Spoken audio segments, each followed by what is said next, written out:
Hi, this is Matt Bernstein with Skillhance.com, and in this lecture, we're going to be talking about choosing a niche for your blog. Choose a topic that you enjoy and follow your effort. Tip number 1 is to always choose a niche that you enjoy reading and writing about. Blogging is not a small job by any stretch of the imagination. Remember when we said it would be essentially need to become your full-time career if you want it to be very successful at it? Well, then you have to ask yourself, is this something you'll be happy to write about on a regular basis? Writing also becomes a lot easier if you're well versed in the subject. You'll need to do less research, and at the same time, you'll find it much easier to come up with new interesting topics that people who like the subject will be interested in learning about. What's more, your passion will become across in the content, and people will be much more inclined to read more about what you have to say as a result. Even if you plan on outsourcing your writing, knowing the niche you choose will help you feel more excited about your website and check over the accuracy and usefulness of the writing that you're receiving. Ultimately, choosing a niche has gone because some gurus say it's profitable one, is the fast track to becoming bored and disillusioned and ultimately giving up on one.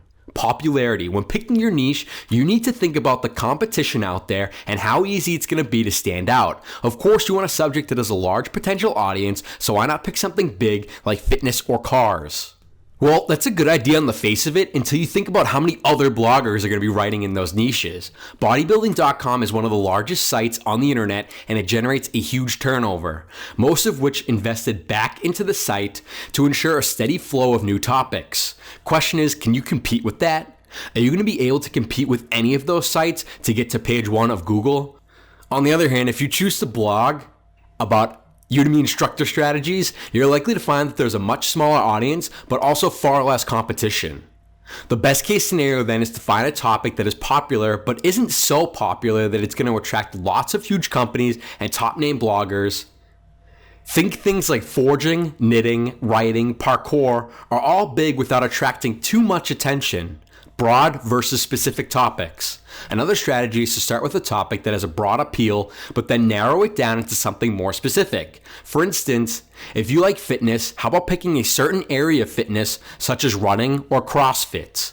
Alternatively, what about targeting a specific group of people? For instance, fitness for diabetics.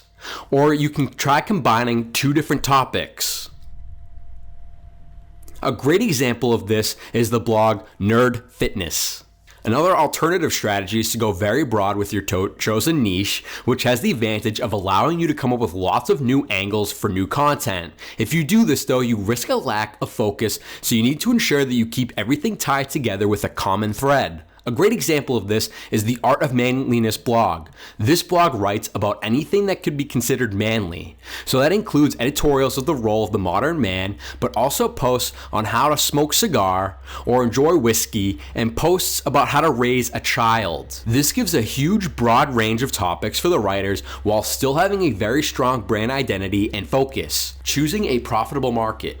Another consideration when picking your niche is whether or not it's profitable. That's right, some niches are far more profitable than others, and you'll find it easier to monetize depending on which one you pick. Examples of highly profitable niches include finance and business. These are profitable because they offer return on investment in themselves. Someone will be happy to spend money on an ebook about earning money because in theory, they'll make that initial expense back. Likewise, there's money to be made in any niche that has a big and obvious value proposition. A value proposition can be thought of like an emotional hook. Will want to buy your products or read your blog for, and that way they hope that their lives will benefit from it. Fitness is a great example because people badly want a six-pack and are willing to pay to get those six-pack. The same goes for dating. Monetizing the blog on Udemy instructor strategies, on the other hand, will be harder. There's simply not enough demand or need for the products here. That said though, the lack of competition in that area combined with the relative scarcity of information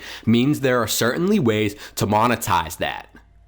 Ultimately, it's worth just thinking hard whether or not your niche is going to be profitable or not, and weighing up that when choosing whether to write about it. Look at your competition to see whether they look like they're making that much money. Think about your business model and maybe even try verifying your intended business model. Verifying means trying to sell your target audience first to see if they're actually there and if they're actually interested in buying your products.